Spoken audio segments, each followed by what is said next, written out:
Welcome to another episode of Health Affairs This Week. I'm Leslie Erdelack. And I'm Vabren Watts. And I'm Jessica Bylander. It's New Year's Eve, and we are hours away from 2021. We have another special episode lined up this week where we'll get into some of the most important stories and headlines from 2020 that you might have missed while all the attention was on the COVID-19 pandemic. So last week, Rob and Chris joined me on the episode, and I asked them how they were feeling at the end of what's been a really long year. And I don't know about you guys, but I'm already looking ahead. And with that, I always love hearing about people's resolutions. So do you guys have any? Just thinking about some of the stuff that happened in early 2020, I literally can't believe it was the same year. So it's definitely been a long year. I don't normally make resolutions, but I think, if now is the time to do it, if ever there was a time to do it, it's now. For me, I mean, I'm a writer at heart, so I think my main resolution is to write more in 2021, on and off over the years. I squeeze in time to write, but I feel like I really just have to write something that's set in like a global pandemic, because it's so unprecedented that we've lived through this. And so while it's fresh on my mind, I definitely want to write something that kind of brings in the context of the COVID-19 pandemic. I would read that. It'll be a comedy, though. What about you, Babe? Yeah, I agree with Jessica. I'm also a writer at heart. But one of the things that I really would like to do is really take advantage of like various online classes, like maybe like salsa dancing or like just some hobbies. I don't know what is out there. I know one of my friends is taking a voice lessons class. So I think it would be interesting, just to do that because when during like regular times sometimes you really do not have time to drive to the other side of the town to get somewhere. But considering the fact that, now things are pretty much within your living room, it makes it more convenient and I should have time to do it. So that's what I'm going to try to do is to get a hobby. And if I take voice lessons, I'll get on here and do a concert for you. Oh, that'd be great. We will hold you accountable. That's what we do here. I hope this recording self-destructs.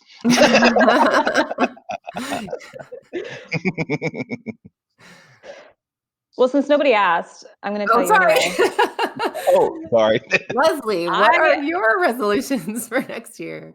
I am actually doubling down on my resolutions from last year. I usually don't set any resolutions. I usually don't pick any, but last year I had two. And my first was to drink more water. And that was easy. I'm happy to report this year I stayed hydrated. My other resolution that did not go so well was to reduce screen time and not spend so much time on my phone.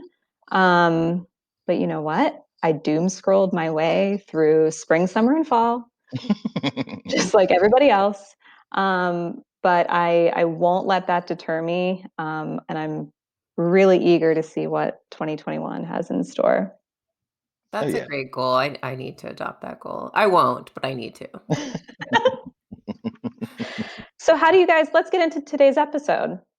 Last week, we covered three big stories in healthcare and health policy that our editors at Health Affairs agreed maybe didn't get the attention we expected them to get because COVID-19 has dominated so much of the news cycle in 2020.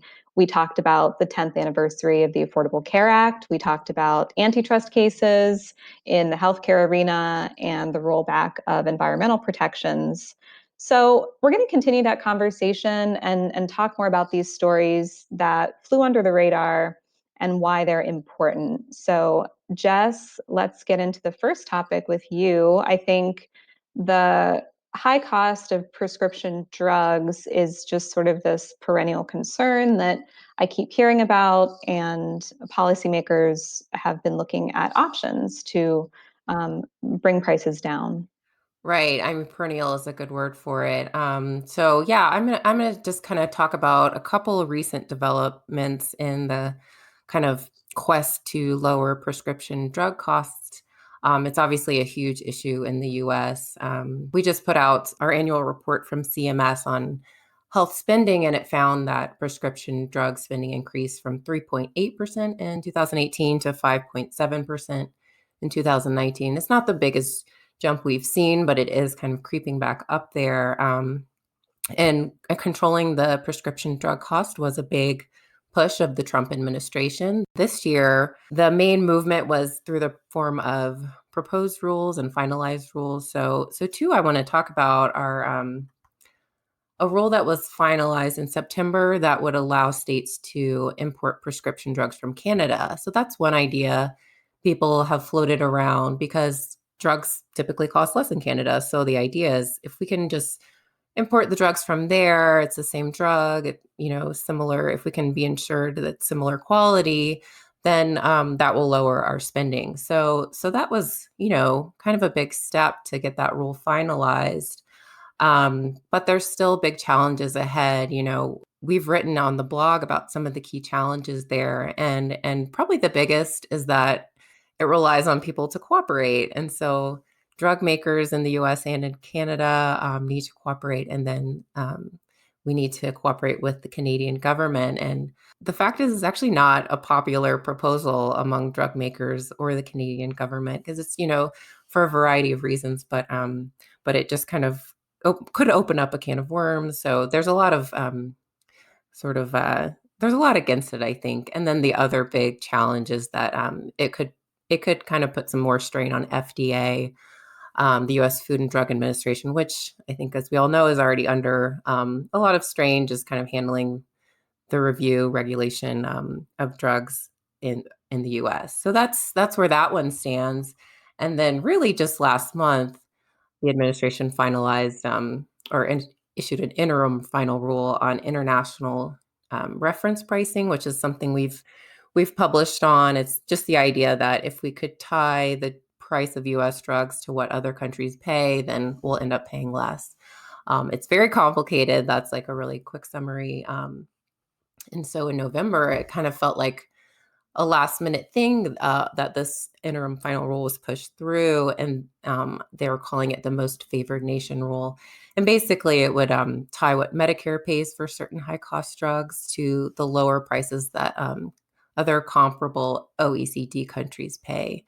And Rachel Sachs has written on the Health Affairs blog about kind of all these different drug pricing proposals, but most recently about the most favored nation rule. And the bottom line from her is that these final rules are in substantial legal jeopardy, and at least the reference pricing rule doesn't look like it might hold up, but we'll see. And that's kind of where things stand. But really, it does seem like the Trump administration was trying at the last minute to come through on their big promises. But I suspect it'll be a while before we see any of these come to fruition.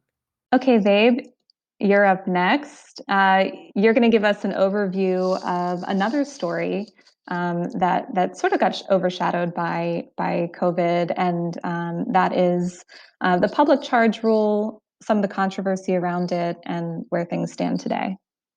Yeah, as you were saying, public charge was definitely overshadowed, like many things in 2020. Probably, the last time where people really paid attention to public charge may have been in 2019.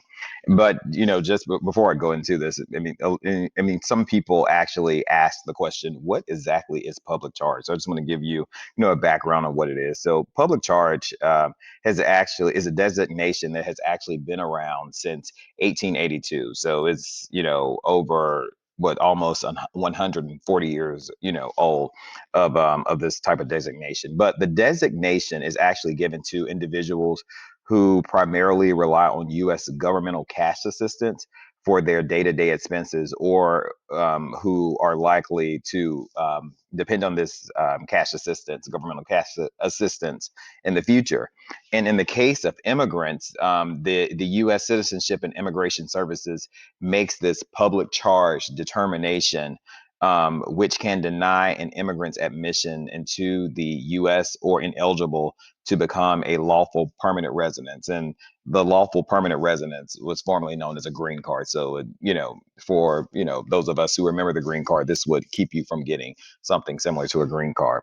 So there are many factors that can deem someone as a public charge, such as an individual's age, their health, income, their family size, education, as well as even skill sets.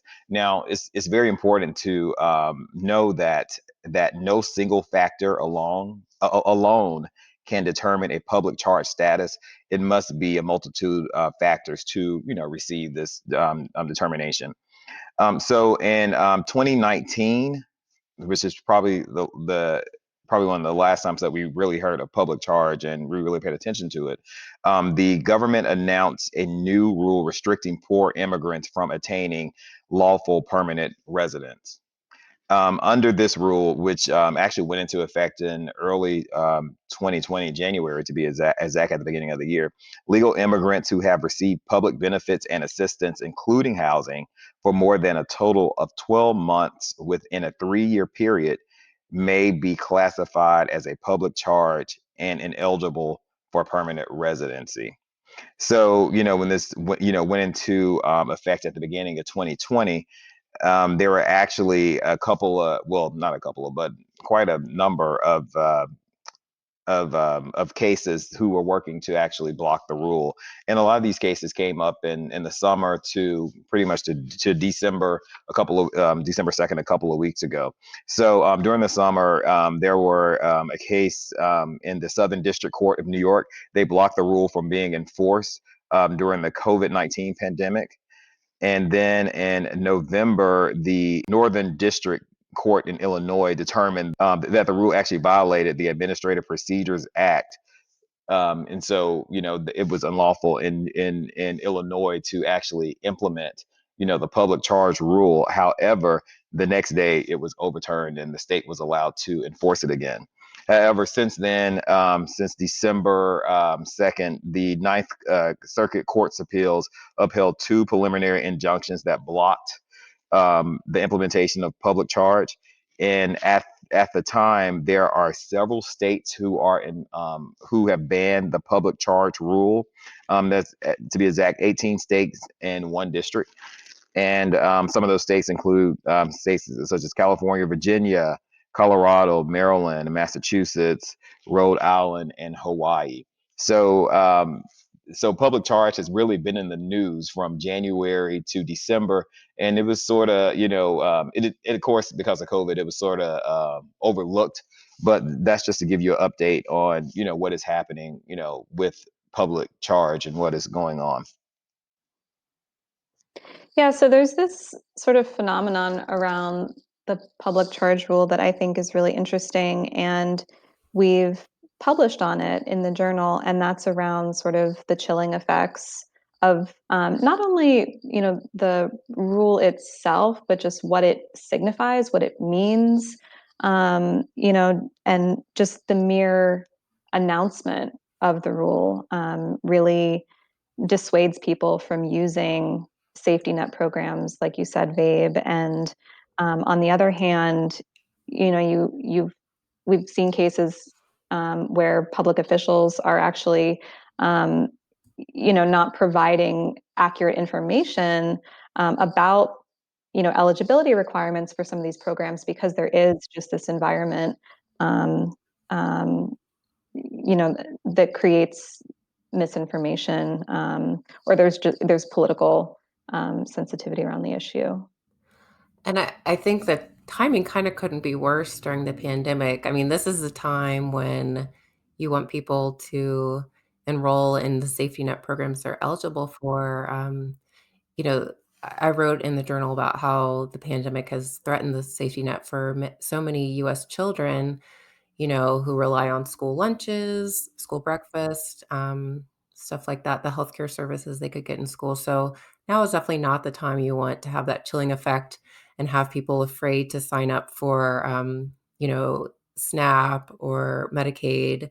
So it's definitely like a kind of a perfect storm.